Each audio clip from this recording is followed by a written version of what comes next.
¿Qué tal, mis cibernautas? Tengan ustedes muy buenas tardes. Les saluda Juan Pablo Rodríguez desde la sede de MD Saltillo Televisión. Un saludo cordial, cariñoso, fraternal a todos los que nos ven en la red.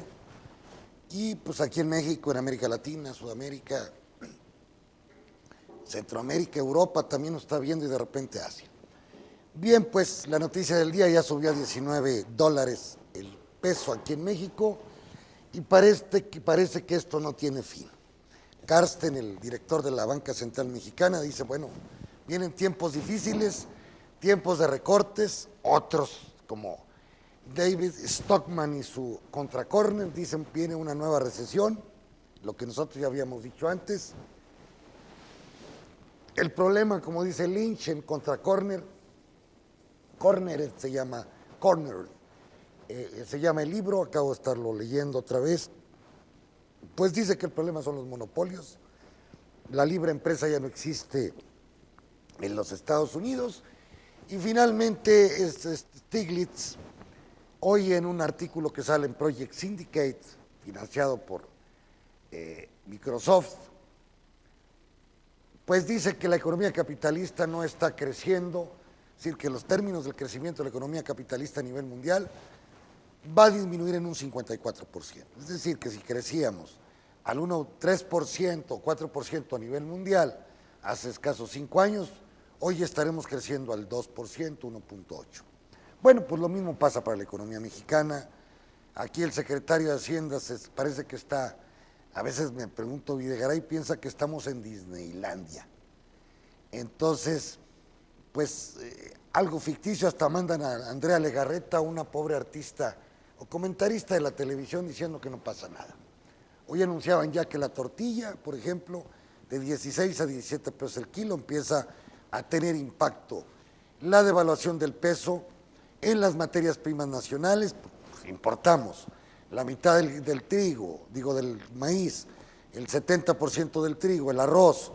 Pues somos importadores de 20 millones de toneladas en el país de granos, pues obviamente que esto nos va a pegar. Nos va a pegar porque al aumentar el precio del dólar, pues aumenta el precio de las materias primas. Y aquí el salario permanece incólume, que permanece igual. Entonces, suben los precios y el salario real crece, y con ello decrece el potencial de la demanda efectiva para todo el país. De ahí que pues las perspectivas para México son negras, son críticas. Hoy sale en Bloomberg un analista lo entrevistan, perdón, un analista que le dicen, bueno, estaremos yendo nuevamente hacia una recesión. Para Morgan Stanley es un 22%, 23%, pero estaba en cero.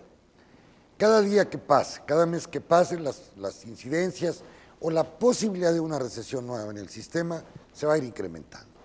Y ahora la única moneda que vale en el mundo es el dólar. Y esto también se lo están preguntando en los Estados Unidos. Bueno, este valor artificial provocado por los quantities y 4 trillones de dólares, dinero en excesivo,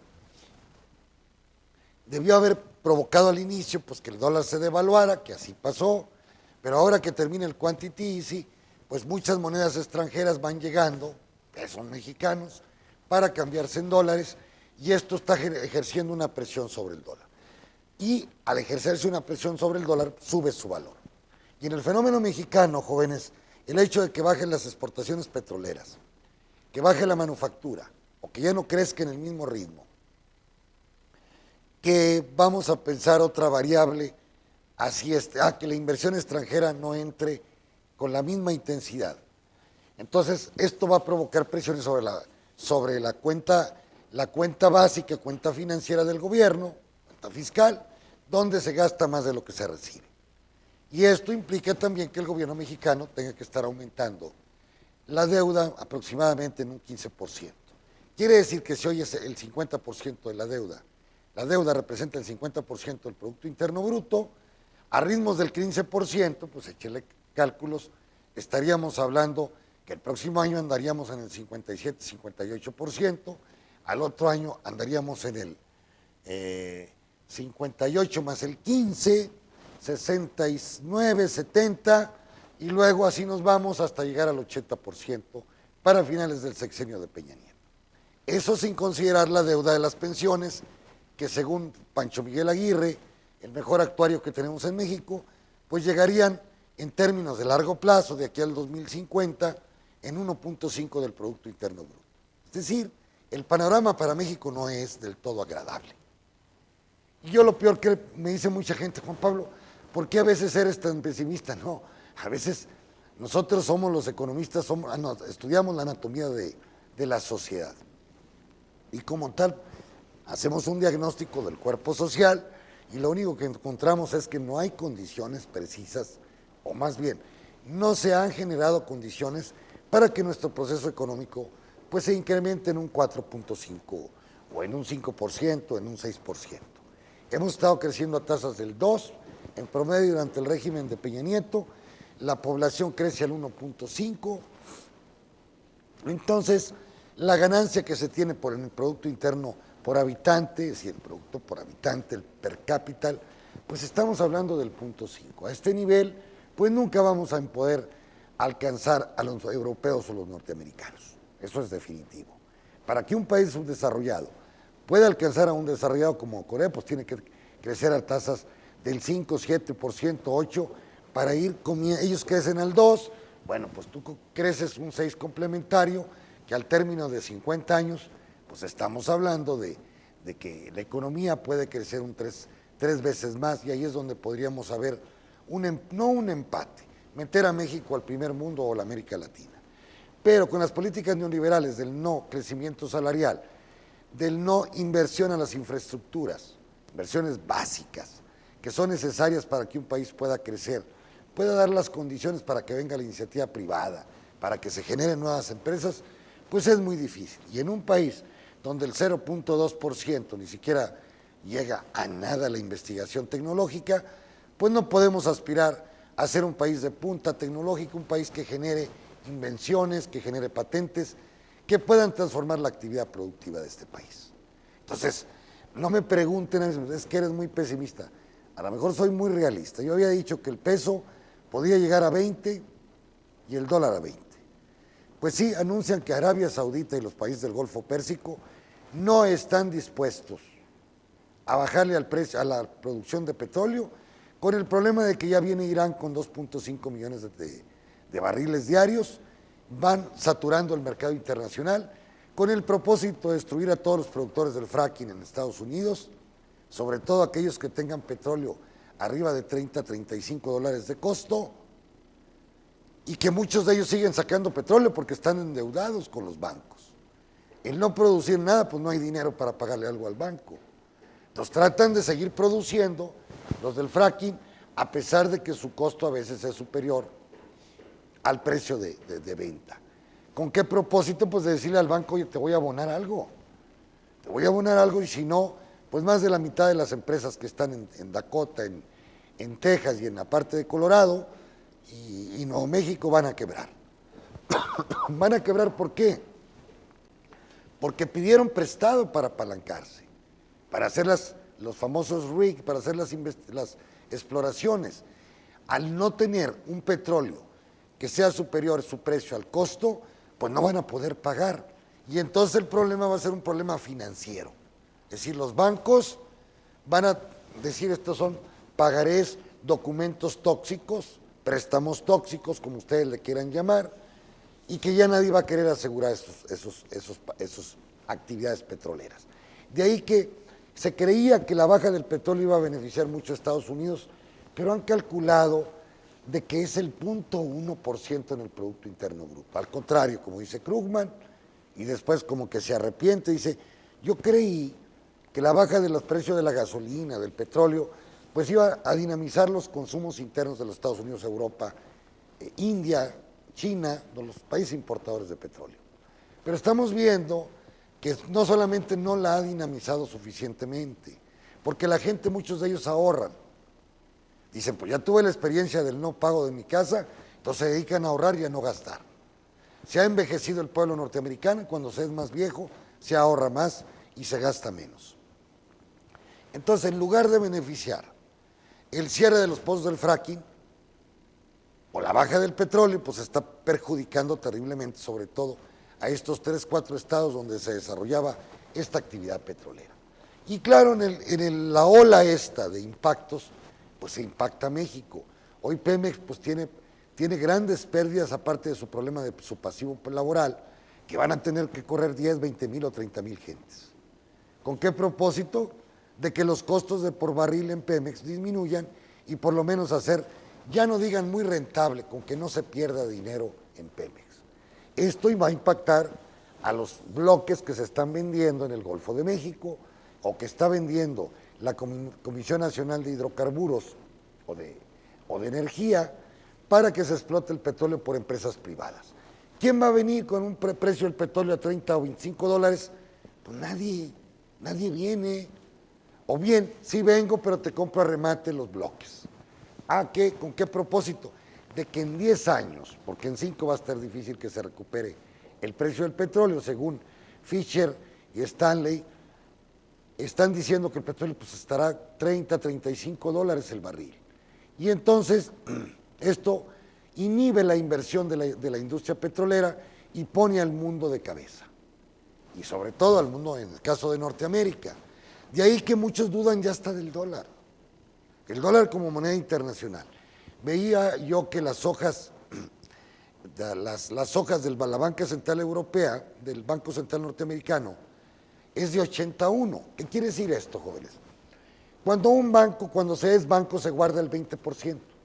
Ustedes prestan al público y siempre conservan el encaje legal del 10 al 20%, vamos a decir, con el miedo de que sus clientes no les paguen y ustedes tengan la posibilidad de poderle pagar al ahorrador.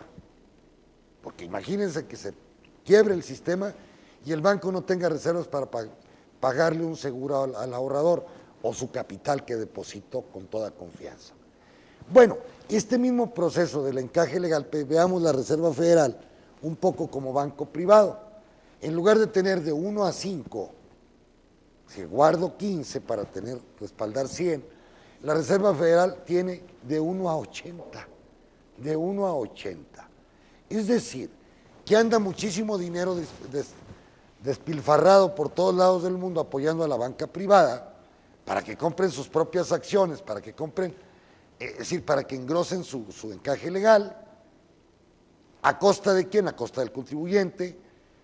Y entonces el problema se complica porque si ahora el dólar es la moneda de aceptación a nivel mundial, puede llegar un momento determinado en que no sea considerado como tal y la gente empieza a deshacerse de sus dólares y se vayan al oro, por ejemplo. Al oro, la plata, al platino, otro tipo de actividades. De ahí que, pues también es muy peligroso que de 80 a 1, en lugar de 5, de 10 a 1, traen de 80 a 1 la Reserva Federal de Estados Unidos y eso empieza a poner ciertas dudas sobre el mismo valor del dólar. Aunque ahora tiene un gran valor, porque todos quieren bonos del gobierno norteamericano para asegurar su capital, y entonces se preguntan por ahí en Norteamérica, bueno, ¿y si quiebra el dólar? ¿Y si truena el dólar? Ay, cabrón. Entonces, hay unos libros que hablan sobre la hiperinflación en Alemania en 1923, donde la inflación llegó hasta yo creo que hasta en 1.000.000%. Entonces, los que triunfaron durante la hiperinflación son aquellos que diversificaron sus actividades. Por ejemplo, tenían acciones, tenían materias primas en bodega, tenían oro en bodega y tenían dólares o libras esterlinas en bodega. Entonces, son los que triunfaron. Los que solamente tenían la moneda alemana, pues fracasaron y quedaron en quiebra todos. Pero en el fenómeno norteamericano y economía mundial, dice Stiglitz, pues ¿de qué ha servido los quantity easy si no han permeado, si no han goteado a la base de la estructura de la demanda a nivel mundial? Este dinero se ha quedado en los bancos, en los gobiernos que no han invertido en tecnología, en educación, en carreteras, y al mismo tiempo los bancos que han hecho con este dinero, comprar acciones de su propio banco. Juan Pérez tiene unas acciones de mi banco, voy y le compro. Juanita también tiene otras acciones, voy y le compro. Como no le cuesta nada el dinero, entonces los bancos se están regenerando una reconcentración del capital, cuando las acciones que había anteriormente estaban democratizadas. Quiere decir que había muchos accionistas. Cada día, por ejemplo, Microsoft está comprando acciones de público en general y está reconcentrando el capital en los principales 100 accionistas de Microsoft. En lugar de haber 1 millón o 10 millones de accionistas, lo están reduciendo a 10 o 20 o 100 o 200 o 1000. Entonces, eso provoca una concentración del ingreso, pero al mismo tiempo la economía norteamericana, como Microsoft, no está creciendo porque no le están metiendo a la tecnología, no están invirtiendo en la empresa como lo hacía Steve Jobs, y no repartir utilidades a sus accionistas. Ese fue el éxito de Microsoft y es el éxito de Etiopía, de Bolivia en este momento. Es decir, tasas de inversión superiores para ir asegurando el futuro de las nuevas generaciones. Aquí en México no está haciéndose lo mismo, si no estamos ahorrando gran cosa. Entonces, el problema es para empresas como para gobiernos, si no hay inversiones productivas, carreteras, presas, hospitales, educación, tecnología, lo que ustedes quieran. Entonces no se está asegurando el futuro de un país. Y este es el caso de México, al contrario. México sigue endeudándose aceleradamente y el gobierno, como dijo Carsten, ahí coincido con él, pues necesita, cierta manera, ir recortando sus gastos corrientes, a eficientar la administración pública. Vamos, un diputado gana 150,000 pesos. Si le damos 75 no va a pasar nada. Un senador gana 200, si le damos 100 no pasa nada. Lo podemos reducir hasta 50. Un ministro de la Suprema Corte gana 600, si le damos 200 no pasa nada. Un sistema de ahorro de retiro que llegue a máximo 15,000, 20,000 pesos como está actualmente en el ISSSTE, es bueno. Irnos más allá es descapitalizar al país. Entonces, se necesitan hacer grandes reformas, pero se necesita también un gobierno con sentido de austeridad republicana, como decía Andrés Manuel López Obrador. De ahí que todos se fijen ya en Andrés Manuel. Oye, pues ese es el que nos puede sacar. Ya el PAN y el PRI cometieron estupideces, se gastaron el dinero del petróleo, Fox y Calderón. El PRI ha venido endrogando al país, se acabó el primer año del petróleo, no hizo nada Peña Nieto, y los crecimientos económicos van en caída. Y esto es muy grave, a pesar de lo que diga este señor Santos Coy, que es comentarista del Financiero. Todo va muy bien, México va muy bien, como dijo Andrea Legarreta, va re bien México. Aquí no se consume, aquí nuestro dinero es en pesos mexicanos, no en Ernesto Farril Santos Coy. Pues Ernesto Farril es bolsero. Le trata de decir a la gente que todo está bien, que compren acciones, que inviertan en acciones, en activos, a eso se dedica el señor. Entonces, no puede traicionar a su propio negocio, yo lo entiendo. Pero el decir que en este país las cosas van bien, no van bien. El país se está endrogando más de lo debido, se está endeudando.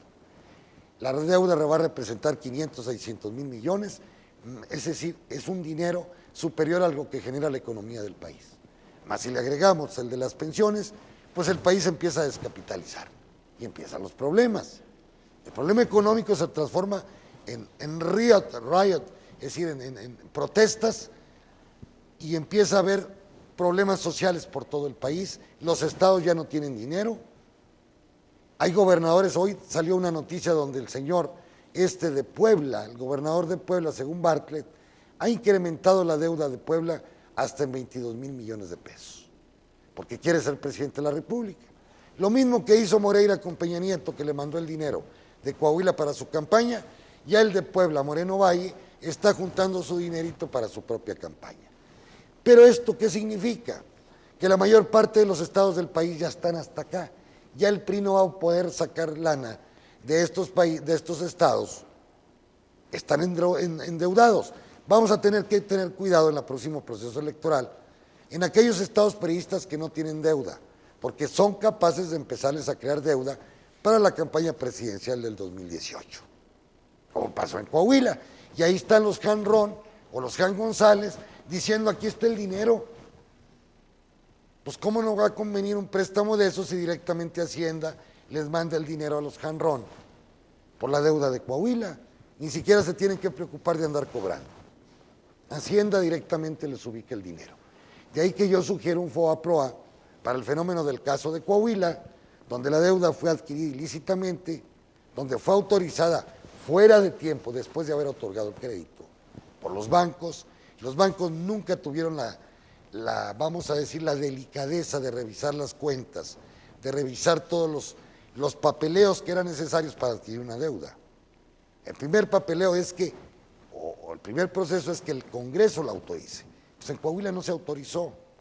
Entonces yo propongo que hagamos un FOBAPROA para Coahuila, porque la deuda de Coahuila no fue autorizada en primer orden por el Congreso del Estado.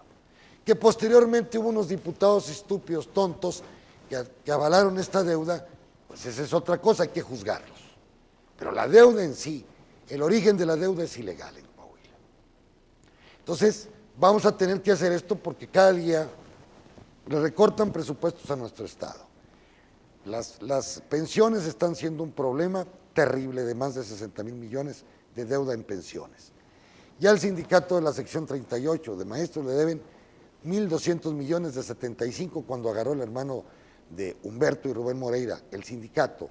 Se debían 75 millones, hoy se deben 1,200. Cuarto, cada día se recupera menos dinero por placas, por pasaportes, por impuestos, porque se les ocurre aumentar mucho los impuestos y la gente, obviamente, se va a consumir sus placas, su pasaporte a Monterrey, a Durango, a Zacatecas, los estados que circundan Coahuila. Todavía peor, se les ocurre aumentar las cuotas del registro público de la propiedad, a pesar del desastre que trae el registro, que nos ha costado más de 20,000 millones de pesos en Coahuila, en recaudación, porque los señores Moreira no quieren que nadie investigue las propiedades de la familia. Y entonces hacen un caos en registro, las escrituras no funcionan, las casas se detienen, la construcción se detiene y es un cuento de nunca acabar. Tiene razón Armando Prado, presidente de los notarios, el problema está con Rubén y su familia. Ahí hay un problema, no es un problema técnico. Tienen miedo que se investigue todos los bienes que tienen ellos. En Arteaga, en Paila, la gente sabe de los bienes que tienen. Aquí en bulevares, aquí clásicos de Saltillo. Entonces, esto está provocando que el Estado recaude más de 20,000, que deje de recaudar más de 20,000 millones, pero al mismo tiempo, mucha gente está registrando sus sociedades en Monterrey, lo que va a implicar que allá paguen el impuesto sobre nómina y los impuestos al valor agregado y los impuestos sobre la renta. Esto es un desastre total. Mismo me dijo Lenin, pero oye Juan Pablo, prepárate por si la izquierda o la oposición gana la gobernatura porque pues nos vas a tener que echar la mano en la cuestión económica. Y yo le contesto, Lenin, yo soy economista, no soy mago. Le dije, aquí tenemos que, de antemano, pronunciarnos por un FOBAPROA en Coahuila, porque como van las finanzas públicas del Estado están quebradas. Y si aunamos esto a la finanza pública nacional, esto es un desastre. Entonces al próximo gobernador le van a salir las consecuencias de las estupideces y pendejadas que creó Humberto Moreira básicamente y Rubén. Y entonces, pues, ¿por dónde salgo? Es que me va a ayudar Peña. ¿Qué te va a ayudar Peña? Ya quiere que lo ayuden a él. Entonces, si viene una austeridad republicana, pues vamos a tener, si llega el peje de presidente, reducir los salarios de los diputados, que no haya regidores, o los regidores serían más bien, pues con 5 o 10 mil pesos mensuales en lugar de 100,000. Es decir, una austeridad total, las pensiones máximo de 15, 19 mil pesos, y no pagarles a exgobernadores o a exrectores o a expresidentes de la Suprema Corte 100,000 pesos, 150, o a maestros privilegiados relacionados con la propia familia, para no decir nombres. Pues no se puede. Humberto recibe 37 y nunca jaló como maestro. Entonces hay que reducirlo a 19,000 pesos. ¿Cómo está en el ISSSTE? Como está en todos lados. Es gobernadores y sus esposas que reciben 80, 100,000 pesos, o sus hijas, de pensión. No es posible. El Estado, las cuentas del Estado están quebradas. Y cuando una empresa está quebrada, tenemos que ajustarnos todos. Entonces, es un cuento de nunca acabar esto. Y si viene la recesión, como se está previendo, para el 2016 y 2017, ya no quiero pensar yo en los problemas sociales y políticos que se van a crear en diferentes puntos de la República. Ese es el problema, jóvenes. Y ustedes siguen insistiendo, muchos jóvenes, candidatos independientes como el Bronco, Puras pendejadas que está haciendo el Bronco. Aquí hay amigos de Monterrey, espérate Juan Pablo, al 24 de febrero danos, vas a ver que Rodrigo va a estar en la cárcel. Mienten. Espérate Juan Pablo que va a bajar los impuestos de la tenencia. Mienten. Espérate Juan Pablo de que ya no se va a hacer la obra del río Pan, Monterrey 6. Mienten. Entonces el Bronco es un priista rodeado de priistas como Ceguera, como Moreira, como otros de aquí de Coahuila que le dieron dinero. Entonces, es el mismo pensamiento, la misma estructura mental. Es un modelo político que traen desde nacimiento, casi genéticamente de corrupción. Entonces, no van a poder resolver este problema. Se necesita un modelo socialdemócrata, de un Estado benefactor, que otorgue a la gente toda seguridad social, que las pensiones sean justas, mas no desproporcionadas, que la inversión reine en el país, que el buen salario se determine en el Estado. Pero así como están estas gentes pensando en robar, para asegurar no sé cuántas, 10 generaciones, pues no es posible, no es posible, y esto nos está llevando al caos y a la gran crisis económica que próximamente se va a volver a presentar, 2016-2017. Espérense. Entonces, ¿cómo andan las bolsas jóvenes hoy día? ¿Qué dice Bloomberg? Todas las acciones en el mundo caen, el crédito se debilita y con signos de distrés. Es decir, están ya el oro, como ya se los dije, pues la gente tiene que buscar oro para su seguridad, porque hasta el dólar va a ser incierto, ya anda en 1,200 pesos la onza. Y pues la Comunidad Económica Europea están esperando, obviamente, de que el quantity easing siga, pero no va a resolver nada a la economía mundial. Fíjense, dice aquí, los perforadores de petróleo, dice, van a tener que disponer de otros 24 billones de pesos, de dólares, perdón, para la cuestión de la deuda. Quiere decir que pues las cosas para la industria petrolera se están impactando, van a impactar a todo el sistema financiero mundial y en lugar de beneficiar a la economía en general, van a complicarle el paso. Ahora bien, ¿cómo andan las bolsas en este momento? Pues todas de caída. Por ejemplo, déjenme ir a los mercados. Asia-Pacífico, vamos a ver cómo cerró. Por ejemplo, Asia-Pacífico cerró con signos positivos. En Japón, 0.76, el Topix, el Nikkei, el 1.10, perdón. En China, el Shanghai Composite va bajando, 0.63. El Shenzhen bajando el 1.15.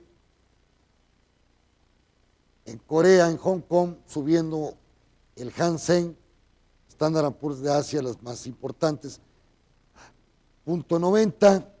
Corea bajando, el Kospi subiendo el 1.53, Corea también, e India. Pero los impactos de Asia fueron de ayer. Ahora, Europa ya son de hoy. China, por ejemplo, India bajando las bolsas el 1.34. Pero, por ejemplo, si me voy a Europa,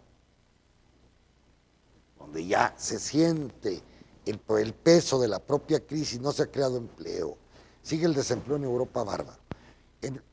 El FTSE de Inglaterra bajando de las mayores 100 empresas el 2.71, Francia bajando increíble, 3.20, Alemania, la otra más importante, 3.30, el DAX. Grecia, pues qué puedo decir, bajando el 10.21, Dinamarca el 5.19, increíble. Es un desastre en Europa todo. Finlandia el 3.57, Rusia el 3%, Suiza el 2.52 y el de toda Europa, Noruega 3.99 Noruega. Y Europa en su conjunto perdiendo, perdonen, el Bloomberg European 500 empresas va bajando casi el 4%. Un desastre allá en Europa. En lo que concierne a las Américas, observamos, por ejemplo, que en Estados Unidos el Dow Jones industrial va bajando el 2.18, papi. El Nasdaq, las tienen más importantes, el 3.13%. El Standard & Poor's, 2.39%. Argentina, subiendo la bolsa, no me explico, debe haber alguna razón, no, va bajando el 0.19 también Argentina. Perú también, pues el 0.17, Brasil bajando el 0.56 y México bajando la bolsa mexicana el 1.13%. En lo que concierne a los mercados de las materias primas, hablo yo de las commodities famosas para ver cómo anda el petróleo. Pues el total, el crudo, el West Texas, que es el con el que nosotros nos basamos en el West Texas y en el Brent, están bajando un promedio del 1.18. Perdón, 3.7, 3.8% el petróleo. Quiere decir que el petróleo, el West Texas a 29.72. La gasolina bajando el 3.65 y el heating oil 1.26. En lo que concierne a los mercados agrícolas, déjenme ver.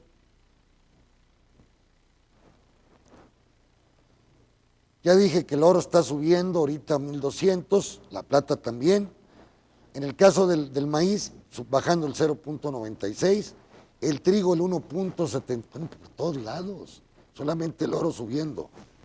El arroz bajando 1.80, la soya bajando el 0.58 y el aceite de soya 1.54. La cocoa, perdón, el café bajando 3.86, el chocolate es lo único que sube, que es lo que no me gusta. Es lo que más me gusta, el chocolate. El jugo de naranja bajando el 1.26, el algodón bajando 0.62, la madera, que es clave en la construcción y que está interpretado el precio de la madera, de acuerdo a cómo va la construcción, bajando el 0.55. En el caso del livestock, pues bajando a 1.31 el ganado en pie, el ganado engordados bajando el 2.93 y el puerco bajando el 0.64. Total, bajas en todo el mundo, a excepción del oro y la plata. ¿Qué es equivale esto? Hay una preocupación, hay una inseguridad, hay una, digámosle así, psicológicamente, decir, esto no está funcionando. Me voy al metal duro, que es el oro, aguas, ya ni el dólar. Y por tanto, pues el peso mexicano a 20 pesos por dólar, impactando necesariamente. No le dan caso a Legarreta ni a Televisa. Va a impactar los precios internos del país. Y como dijo Carsten, amarrarse el cinturón en cierta manera en el gasto corriente, pero tratar de que el gasto de inversión siga fluyendo hacia el país. Eso es lo que no tiene Videgaray. Él le interesa ser presidente de la República y está haciendo gastos a lo tonto, y esto nos va a impactar en tiempos de mediano y corto plazo para todo el país. Pásenla muy bien, mis hijos, pásenla muy bien. Estudien, qué es lo que les queda. Por cierto, me estaban diciendo, lo que me dio gusto, que en la Universidad de Harvard y en la Universidad de Yale ya están introduciendo otra vez economía marxista. Esta bola de estúpidos quisieron tirar al basurero de la historia a Carlos Marx. Se equivocaban. Es el gran teórico del sistema capitalista, el gran intelectual. Yo creo que las figuras de Marx, de Einstein, la figura de Freud, pues son grandes figuras mundiales, representan la intelectualidad mundial. Haber querido echar al basurero la historia a Marx, lo único que pasó es que no comprendieran la esencia de las crisis del sistema capitalista. Y aquí las tenemos, las vivimos cotidianamente en todo el mundo, en México, y la vamos a vivir más intensamente con estas estupideces aquí en Coahuila. Pásenla muy bien y hasta pronto.